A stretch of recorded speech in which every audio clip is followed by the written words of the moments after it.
من الشيطان الرجيم. بسم الله الرحمن الرحيم. الحمد لله رب العالمين، والصلاة والسلام على أشرف الأنبياء والمرسلين وعلى آله وصحبه أجمعين. وبعد، قال تعالى: ولقد بعثنا في كل أمة رسولا أن يعبدوا الله واجتنبوا الطاغوت.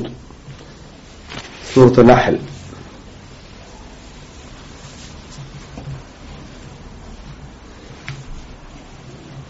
அன்பார்ந்த பெரியவர்களே, சகோதர சகோதரிகளே, தாய்மார்களே,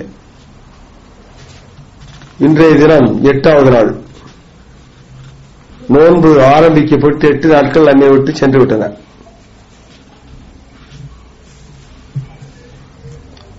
நோன்பு ஒரு சிறப்பான வழிபாடு. நோன்பு நோக்கிறவருடைய பிரார்த்தனை அங்கீகரிக்கப்படும் என்று நபிகள் நாயகம் ஸல்லல்லாஹு அலைஹி வஸல்லம் சொல்லியிருக்கிறார்கள். ஸலாஸத்துன் லா துரத்து தாவத்துஹும் அஸ்ஸாயிமு ஹத்தா யஃப்துர் வல் இமாமுல் ஆதில் வ தாவத்துல் மظلوم. திருமதியில் வருகிற ஆதி. 3 நபர்களுடைய துஆ பிரார்த்தனை தட்டப்பட மாட்டாது, ஏற்காமல் இருக்கப்பட மாட்டாது, ஏற்கப்படும். அதில் ஒருத்தர் அஸ்ஸாயிமு ஹத்தா யஃப்திரா, நோன்பு திறப்பது வரையிலும் நோன்பாளியா இருப்பவர் அல்லாஹ்விடத்தில் பிரார்த்தனை செய்தால் அங்கீகரிக்கப்படும். அப்படிப்பட்ட நோன்பு நோற்பவர்களாக நம்மை நாம் மாற்றிக்கொள்ள வேண்டும். அல்லாஹ் சுப்ஹானஹு வ தஆலா நோன்பாளியை கண்டு ரொம்பவும் சந்தோஷப்படுறான். நோன்பு நோக்கிற ஒரு மூமினுடைய எல்லாவற்றையும் இறைவன் விரும்பி நேசிக்கிறான். எல்லா நடவடிக்கைகளையும், எல்லா நடத்தைகளையும், எல்லா சொல்லையும் செயலையும் இறைவன் விரும்பி நேசிக்கிறான். எந்த அளவிற்கு என்றால், லஹலூஃப் ஃபமிஸ் ஸாயிமி அத்யபு இன்தல்லாஹி மின் ரிஹில் மிஸ்க். புகாரி. நோன்பாளியுடைய வாயிலிருந்து வருகிற ஸ்மெல் என்ன ஸ்மெல்?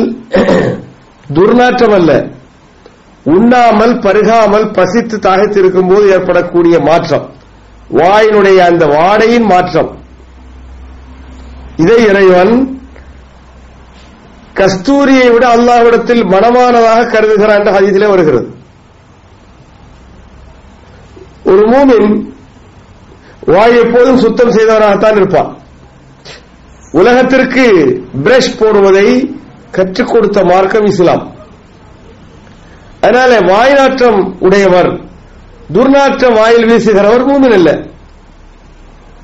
மூமினோட வாய் எப்போது சுத்தமாகத்தான் இருக்கும். ஆகவே உண்ணாமல் பருகாமல் அவர் பசித்திருந்த காரணத்தினால் எழுகிற வாயிலிருந்து எழுகிற அந்த வீச்சம், அந்த வித்தியாசமான ஸ்மெல், இது இறைவனிடத்தில் கஸ்தூரியை விட மனமானது என்று ஹதீஸிலே இறை தூதர் ஸல்லல்லாஹு அலைஹி வஸல்லம் சொல்லித் தருகிறார்கள். இது வாய் ஸ்மெல் என்பதல்ல பிரச்சனை. இறை வழியில், இறை வழிபாட்டில், இபாதத்தில் ஈடுபட்டு அதனால் ஏற்படுகிற மாற்றங்களை, அதனால் ஏற்படுகிற மாறுதல்களை இறைவன் விரும்பி நேசிக்கிறான். ஆகவே நோன்பாளியுடைய பிரார்த்தனையை இறைவன் ஏற்கிறான், நோன்பாளியுடைய நடவடிக்கைகளை இறைவன் அங்கீகரிக்கிறான், நோன்பாளியுடைய ஸ்மெல் இறைவனிடத்தில் அது கஸ்தூரியோட மனமானதாக அறிவிக்கப்படுகிறது. ஹஜ்ஜுடைய சீசனில் ஹஜ்ஜுக்கு செல்கிறவர்களை பற்றி ஹதீஸில் வருகிறது. ஹாஜிகள் டஸ்ட், தூசி, புழுதி, வியர்வை அந்த மக்காவிலே சென்று மினா, அரஃபா, முஸ்தலிஃபாவுடைய இடங்களில் நடந்து வரும்போது ஏற்படக்கூடிய அந்த மாற்றங்கள், இதை பார்த்து இறைவன் மலக்குகளிடத்தில் சந்தோஷப்படுகிறான் என்ற ஹதீஸிலே வருகிறது. ஷஹீதுடைய இறைவனுக்காக போராட்டம் நடத்தி யுத்தம் செய்து ஜிஹாத் பண்ணி உயிர் நீத்த ஷஹீதுடைய ரத்தம் அல்லாஹ்விடத்தில் ரொம்பவும் பெருமைக்குரியதாக இருக்கிறது என்று ஹதீஸிலே வருகிறது. ஆகவே இந்த ஹதீஸை ஒட்டுமொத்தமாக ஸ்டடி பண்ண நமக்கு என்ன தெரிகிறது? இறை வழிபாட்டில் ஏற்படுகின்ற மாறுதல்களை, இறை வழிபாட்டில் ஈடுபடுகிறவருக்கு உண்டாகுகிற மாறுதல்களை இறைவன் விரும்பி நேசிக்கிறான் என்பதை நாம் புரிந்து கொள்கிறோம். அந்த அடிப்படையில் தான் நோன்பு நோற்பவருடைய பிரார்த்தனை அங்கீகரிக்கப்படுகிறது. ஆகவே பிரார்த்தனை அதிகமாக செய்யுங்க, நான் ஏற்கிறேன் என்று அல்லாஹ் சொல்வதாக இறை தூதர் நமக்கு பாடம் புகட்டுகிறார்கள். சூமு தஸிஹு, நபிகள் நாயகம் ஸல்லல்லாஹு அலைஹி வஸல்லம் சொன்னாங்க, சூமு தஸிஹு, நோன்பு பிடிங்க ஆரோக்கியம் பெறுவீர்கள். சூமு, நோன்பு பிடிங்க, தஸிஹு, சிஹத்தை பெறுவீர்கள், ஆரோக்கியத்தை பெறுவீர்கள், நலவாழ்வை அடைவீர்கள். ஆக நோன்பினுடைய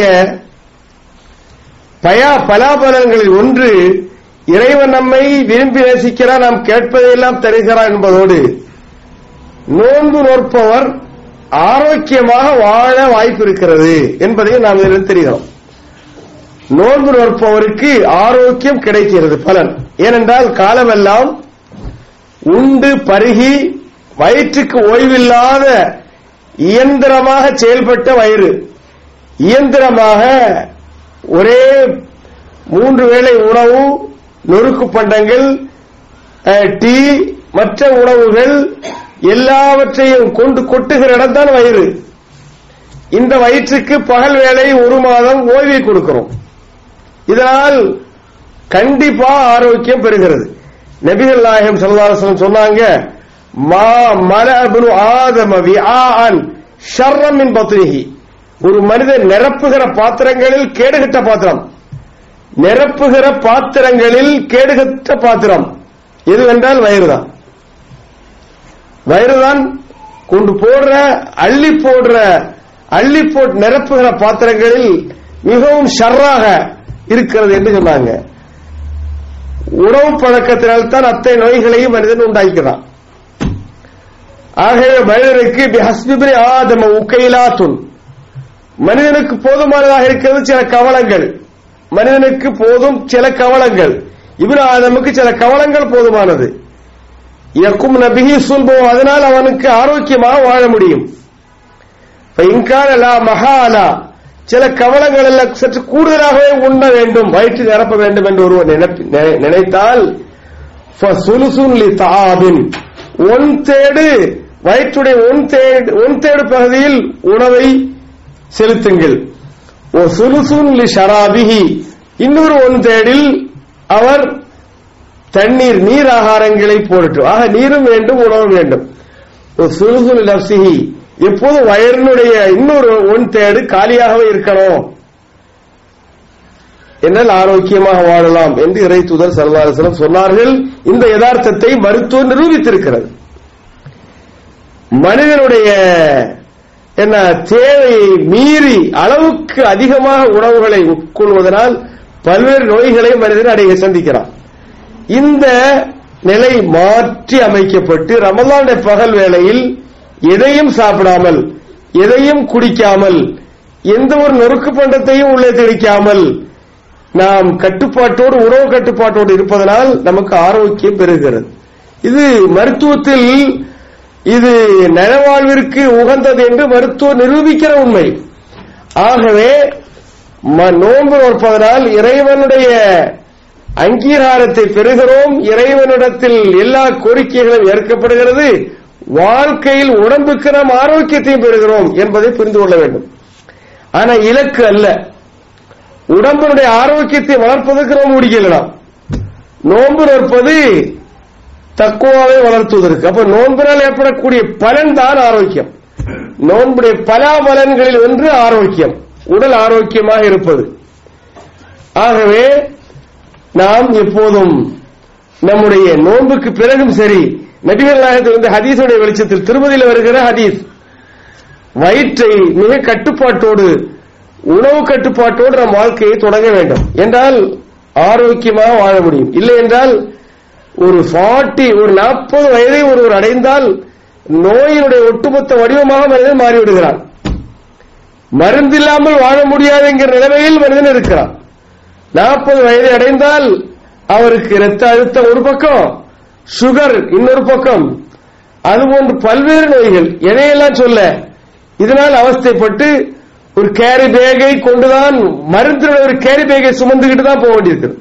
ஒரு மருந்து டப்பா இல்லாத ஒரு லேடி, ஒரு மருந்தினுடைய ஒரு கீஸ் இல்லாத ஒரு மகன், ஒரு ஆண்மகன் செல்ல முடியாது என்கிற அளவிற்கு மனிதன் தன்னை மாற்றிக்கொண்டு, இதுக்கெல்லாம் அடிப்படை காரணம் உணவு கட்டுப்பாடு இல்லை.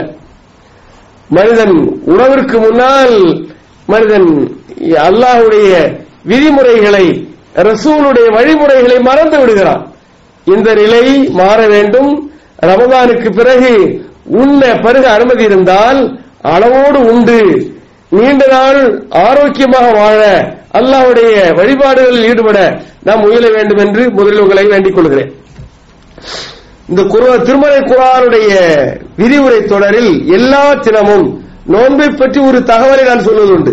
நேற்று ஒரு தகவல், நேற்று முன்தின இன்னொரு தகவல், ஒவ்வொரு நாளும் ஒரு தகவல், முன்னர் சொல்லப்படாத தகவல். இன்றைய தினத்தினுடைய நோன்பு தகவல், அல்லாஹ்விடத்தில் இந்த நோன்பாளியுடைய வாயுடைய ஸ்மெல், அது சுகந்தம் வீசுகிற, நறுமணம் கவழுகிற மிஸ்கை விட மனமானதாக இருக்கிறது என்று அல்லாஹ் சொல்றான். வாய் நாற்றம் என்பது ஒரு மூமினிடத்திலே இருக்கக்கூடாத ஒரு பழக்கம். வாய் நாற்றம் உள்ளவன் மூமினே அல்ல. வெங்காயத்தையோ அல்லது வெள்ளை பூண்டு இருக்கிறது, கார்லிக், இதை சாப்பிட்டு பள்ளிவாசல் வரக்கூடாதுன்னு நபிகள் தடுக்கிறாங்க. வெங்காயம் அல்லது வெள்ளை பூண்டு இருக்கிறது, பூண்டு வெங்காயம் எல்லாம் உணவு வகைகள், காய்கறி வகைகள், அனுமதிக்கப்பட்டவைகள். அவற்றை சாப்பிட்டுக்கிட்டு பள்ளிவாசலுக்கு வரக்கூடாது என்றால் துர்நாற்றம் வீசுகிறவர் பள்ளிவாசலுக்கு வர முடியுமா? துர்நாற்றம் வீசுகிற அளவுக்கு தன்னுடைய வாயை, நாவை சுத்தம் செய்யாமல் இருக்க முடியுமா? எத்தனை சந்தர்ப்பங்களில் பிரஷ் போடுறதுக்கு இறைத்தூதர் நமக்கு கற்றுத் தந்திருக்கிறாங்க. பிரஷ் போடுறதுக்கு உலகத்திற்கு கற்றுக் கொடுத்தது இஸ்லாம். மேற்கத்திய நாடுகளில் பலர்கள் அந்த பிரஷ் போடுகிற பழக்கத்தை காலதாமதமாகத்தான் கடைபிடித்தார்கள். மேற்கத்திய நாடு வரையிலும் பிரஷ் போடுகிற பழக்கத்தை மிக காலதாமதமாகத்தான் கடைபிடித்தார்கள். ஆகவே பிரஷ் போட்டு வாயை சுத்தமாக வைத்திருக்கிற ஒரு மூமின் வாய் நாற்றம் உள்ளவராக இருக்க மாட்டார். இங்கே இறைத்தூதர் சொன்ன இந்த நோன்பாளியுடைய வாய் நாற்றம் என்பது நாற்றம் அல்ல, நாற்றம் அடிக்கிறவன் மூமின் அல்ல, நோன்பாளி அல்ல, அது ஸ்மெல், உணவு பழக்கத்துடைய மாறுதலால் ஏற்படுகிற ஸ்மெல் என்பதை புரிந்து கொள்ள வேண்டும். நபிகள் நாயகம் காலையில் எழுந்தவுடனேயே பல் தேய்ப்பார்கள், தொழுகைக்கு முன்னால் பல் தேய்ப்பார்கள், உதுவின் போது பல் தேய்ப்பார்கள், உணவுக்கு முன்னால் பல் தேய்ப்பார்கள், உணவுக்கு பின்னால் எத்தனை சந்தர்ப்பங்களில் மிஸ்வாக் செய்திருக்கிறார்கள். மிஸ்வாக் என்ன? பிரஷ். இன்றைய பிரஷ் தான் மிஸ்வாக். ஆகவே மிஸ்வாக் பண்ணி பிரஷ் போட்டு வாயை சுத்தமாக வைப்பவர் வாய் நாற்றம் உள்ளவராக இருக்க மாட்டார். இறைத்தூதர் சொன்ன வாய் நாற்றம் நாற்றம் அல்ல. அதற்கு ஆலிம்கள் எல்லாம் வாய் நாற்றம் என்று தர்ஜுமா செய்கிறார்கள். தவறான வார்த்தை அது. ஹலூப் என்றால் வாயிலிருந்து வரக்கூடிய ஸ்மெல், வித்தியாசமான வழக்கமாக இல்லாத ஒரு ஸ்மெல், அது நாற்றம் என்றதற்கு அர்த்தம் சொல்லக்கூடாது. அன்புக்குரிய சகோதர சகோதரிகளே, நம்ம சப்ஜெக்டுக்கு வருவோம். இன்று குர்ஆனிக் ஸ்டடீஸ் இல்ல, நான் ஆரம்பத்தில் ஓதி காண்பித்த இறைவசனம் உபுதுல்லாஹ வலா, அதாவது ஆமா உபுதுல்லாஹ வலா துஷ்ரிகு பிஹி வலகத் பாஸனா ஃபீ குல்லி உம்மத்தி ரசூல் என்கிற வசனம். இந்த வசனத்தை தான் இன்னைக்கு நாம் மிக்க போறோம். மூமின்கள் இறை நம்பிக்கையில் அடியுரைத்தவர்களாக இருக்க வேண்டும். தௌஹீதில் அடியுரைத்து வாழ்கிறவர்களுக்கு தான் மோட்சம், ஈடேற்றம், இம்மை மறுமை வெற்றிகள். தௌஹீதில் சற்று கலப்படம் செய்கிறவனுக்கு வெற்றி இல்லை. தௌஹீதில் கலப்படம் என்றால் என்ன? தௌஹீதுடைய கலப்படம் என்ன? தௌஹீத் என்றால் என்ன? அப்போதான் கலப்படம் தெரியும். நாம் இறைவனை